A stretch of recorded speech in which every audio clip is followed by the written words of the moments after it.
participa un sector de los medios de comunicación y del periodismo. Déjeme precisamente enlazarme en estos momentos con la amiga y colega Nancy Flores de la revista Contralínea.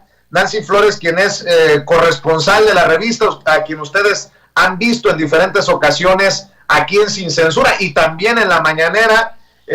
Querida Nancy, ¿cómo estás? Te saludo con mucho gusto. Buenas tardes. Buenas tardes, Vicente. Muchas gracias a ti y a tu auditorio. Oye, por cierto, después de presentar a Víctor Trujillo en su personaje de Broso y a Beatriz Pajés haciendo un pajés, y con este reportaje de largo alcance, de largo aliento que han estado publicando en la revista Contralínea sobre el golpe blando contra Andrés Manuel López Obrador, ¿en dónde van? Te pregunto, ¿en dónde van? Porque siguen publicando sobre este tema que tiene que llevarnos también por los medios de comunicación y personajes como los que aquí mencionamos. ¿Dónde van, Nancy? Pues justamente acabamos de publicar el trabajo sucio que hacen los medios de comunicación en todo esto del golpe blando. Hay que recordar que el golpe blando, lo que dice la teoría de Gene Sharp, es que es un golpe de Estado que se hace por la vía pacífica, es decir, no ocupa a la milicia para derrocar gobiernos.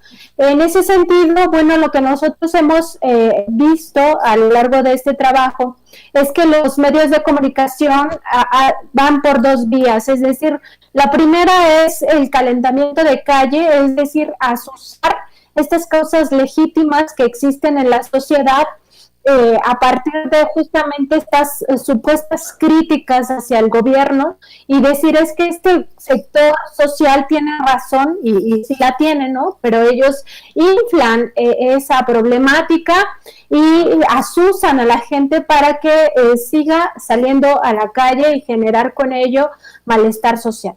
Y la otra es que por la vía de comentarios, de editoriales, de noticias falsas, de mentiras, es decir, abiertamente utilizan las mentiras en sus programas, en sus noticiarios, etcétera, para advertir que hay situaciones de riesgo para la sociedad y con ello generar malestar en la sociedad. Y entonces esto le sirve sobre todo para en un futuro, cuando ya se avance el golpe blando puede venir desde el Congreso, cuando, o lo que se ha ensayado en América Latina, es que los mandatarios son juzgados en el Congreso y son destituidos, o desde el Poder Judicial se les abren procesos en contra que los llevan incluso a la cárcel. Eso pasó, por ejemplo, en Brasil.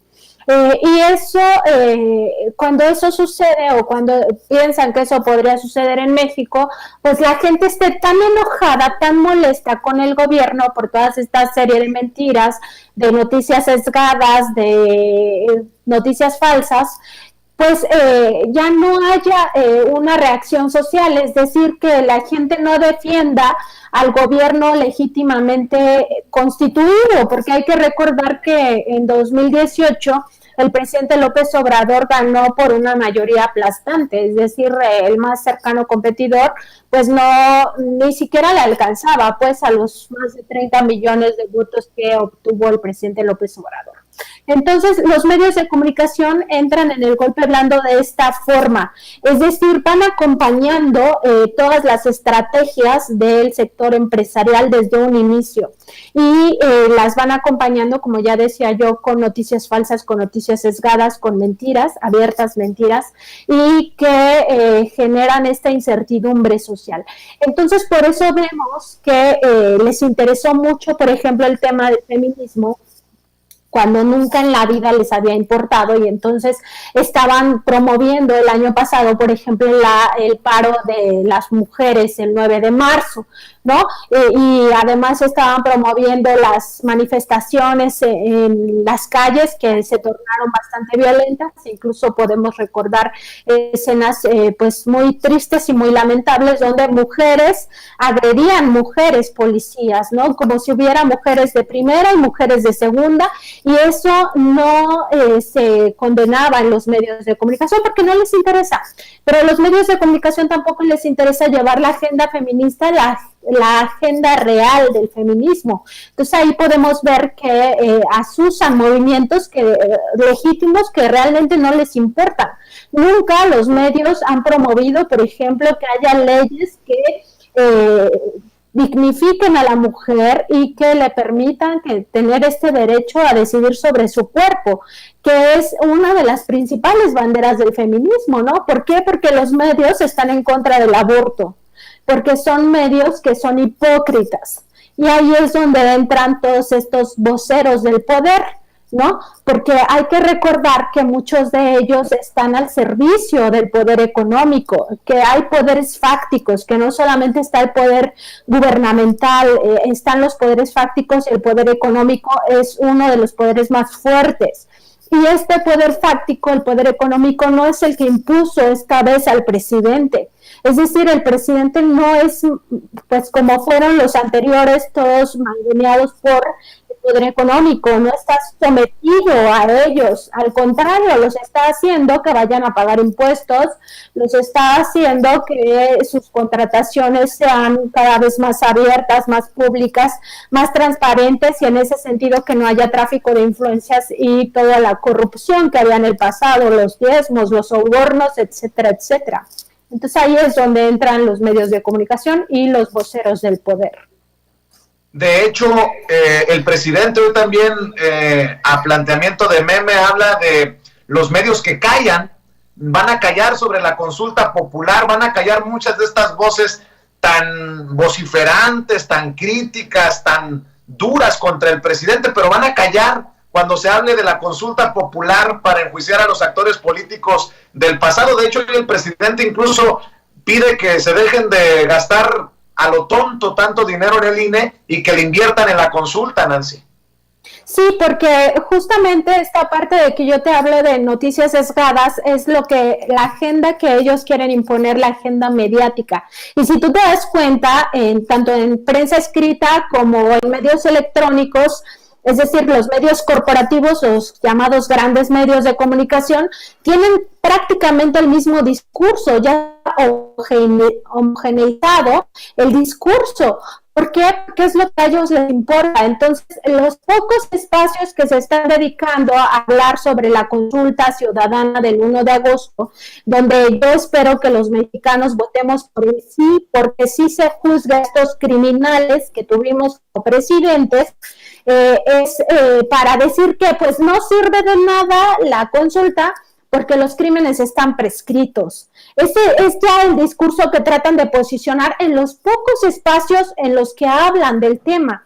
¿Por qué? Porque ellos hacen que la agenda mediática esté muy reducida.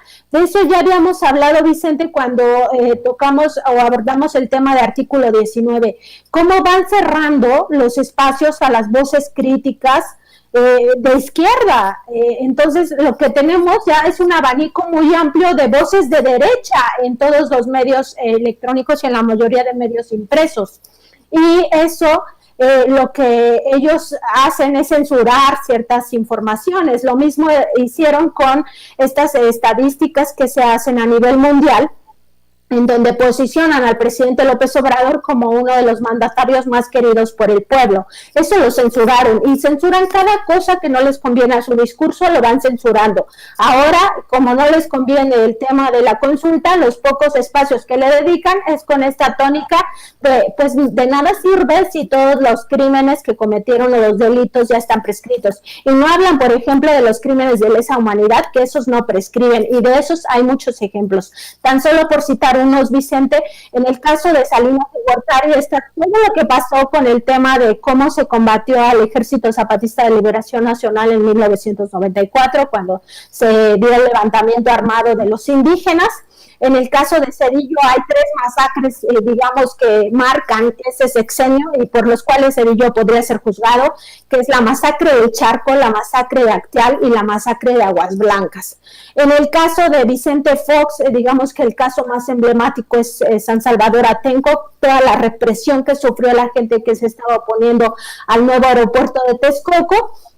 En el caso de Felipe Calderón, pues digo, ahí hay una serie de crímenes de lesa humanidad por los cuales se debería de juzgar, y de hecho hay que recordarlo, hay una denuncia en la Corte Penal Internacional contra este político panista, porque su sexenio está marcado por múltiples masacres en el contexto de la guerra contra el narcotráfico. Él dio esta orden, y esta orden derivó en miles y miles de ejecuciones extrajudiciales, en desapariciones forzadas, en muchos casos de tortura.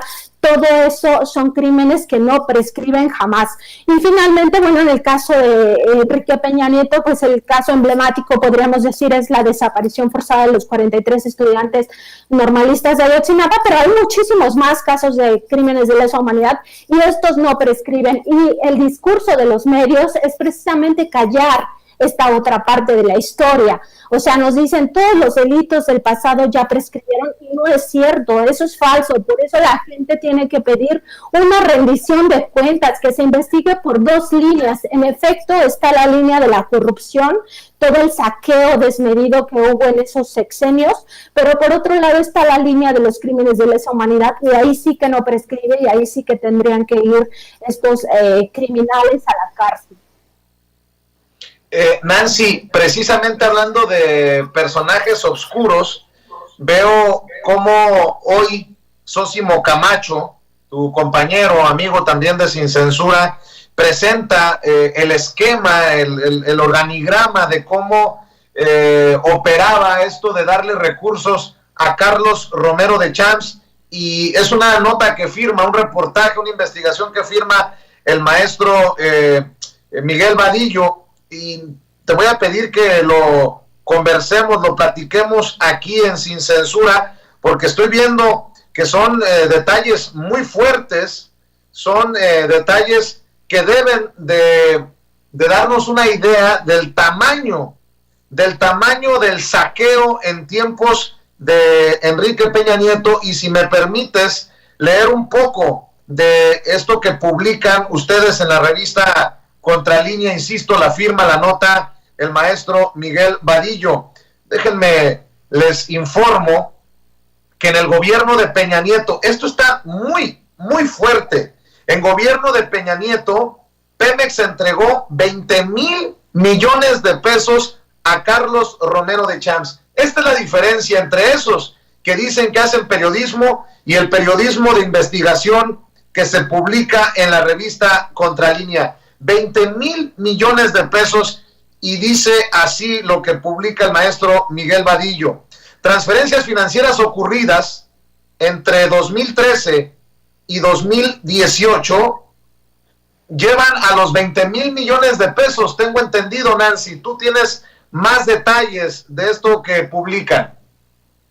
Sí, fíjate que esta es una investigación que se basa en información oficial, tanto de la Unidad de Inteligencia Financiera como de la Fiscalía General de la República, a la que Contralínea tuvo acceso, que en efecto es un reportaje de Miguel Vadillo.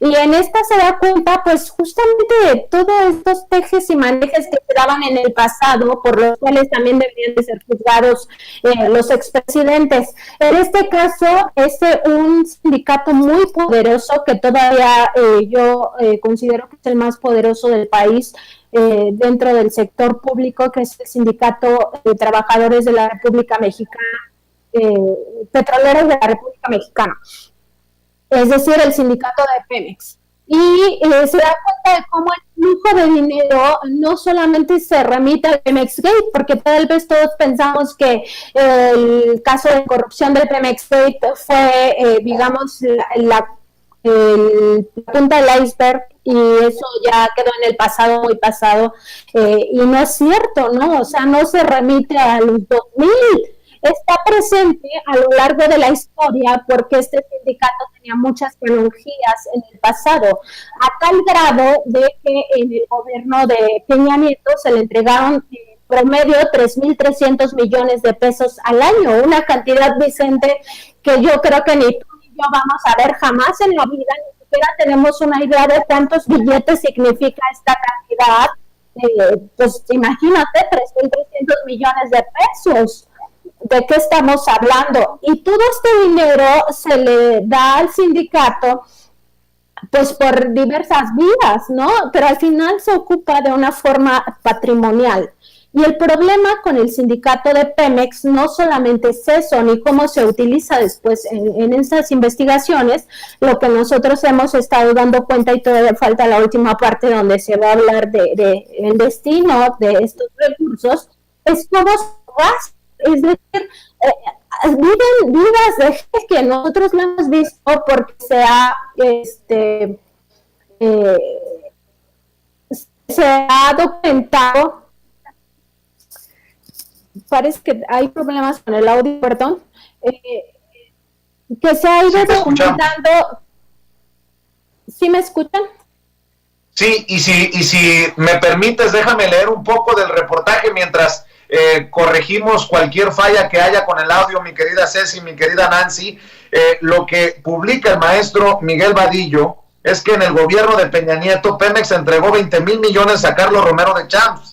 Transferencias financieras ocurridas entre 2013 y 2018 revelan que Pemex entregó más de 19,900 millones de pesos al sindicato petrolero, entonces encabezado por el priista Carlos Romero de Champs. Las autorizaciones corrieron a cargo de los exdirectores generales Emilio Lozoya Austin, José Antonio González Anaya y Carlos Alberto Treviño Medina. En promedio, cada año del gobierno de Peña Nieto, nos decía Nancy, la dirigencia sindical obtuvo 3,320 millones de pesos del erario. Y en las próximas semanas, el Sindicato de Trabajadores Petroleros de la República Mexicana renovará su dirigencia sindical después de que su ex líder, Carlos Romero de Champs, se mantuviera por más de 26 años en la Secretaría General, tiempo en el cual este corrupto dirigente abusó no solo de las cuotas sindicales de los más de 100,000 trabajadores petroleros, sino que también dispuso a su antojo de miles de millones de pesos que anualmente le entregaba la principal empresa del Estado, Petróleos Mexicanos. Solo en 6 años, para que usted entienda el tamaño de esto que publican los colegas de la revista Contralínea, solo en 6 años del gobierno de Enrique Peña Nieto,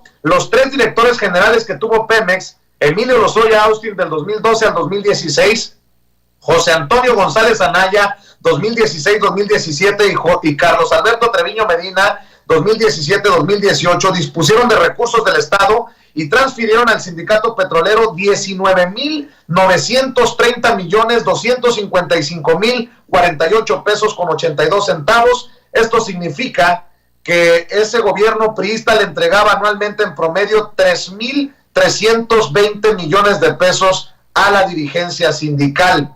En el gobierno anterior, el recién jubilado Romero de Champs, junto con el actual líder suplente del sindicato, el diputado priista Manuel Limón Hernández, quien en el sexenio pasado se desempeñaba como secretario tesorero del Comité Ejecutivo General, eran los responsables de negociar con los directores generales de Pemex las partidas presupuestales que les entregaba la empresa estatal petrolera, y que en los últimos 4 gobiernos del PRI y del PAN, Ernesto Zedillo, Vicente Fox, Felipe Calderón y Enrique Peña Nieto, la cifra pudo llegar a los 100,000 millones de pesos. Querida Nancy Flores, leía los primeros párrafos de la investigación del maestro Miguel Vadillo. Y entonces así, Vicente, nos explicamos cómo es que tenían acceso a tantos viajes al extranjero, no solamente el ex líder sindical ahora jubilado, sino también su familia, ¿no? O sea, todas estas extravagancias de llevar en un vuelo privado a los perros, ¿no? A las mascotas, etcétera, el tipo de automóviles que tenían sus hijos, etcétera, etcétera. Y todo esto, lo grave es que es dinero público, porque hay que recordar que el dinero de Petróleos Mexicanos es dinero de los mexicanos, es dinero público. Entonces es muy importante darle luz a estas investigaciones y que no se vuelva como un tema de, pues ya es el pasado, ya hay que olvidarlo, de nada sirve estar viendo hacia atrás, porque eso no es así. O sea, la gente que ha cometido ilícitos tiene que rendir cuentas. Y en este caso, bueno, se da cuenta muy puntual del origen, que es Petróleos Mexicanos, de estos recursos, y del destino. Y el destino sí no se convierte en patrimonial. Y otro punto muy grave, Vicente, del que se da cuenta en este reportaje, es también del uso patrimonial que le dan a las cuotas sindicales, es decir, al pequeño dinero que le van robando cada mes a los trabajadores.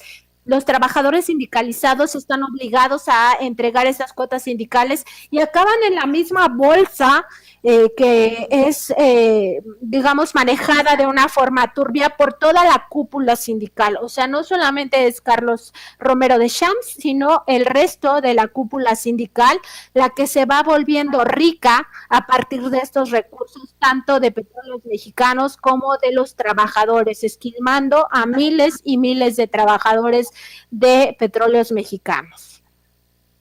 Pues vaya situación. ¿Viene más de esta investigación, Nancy?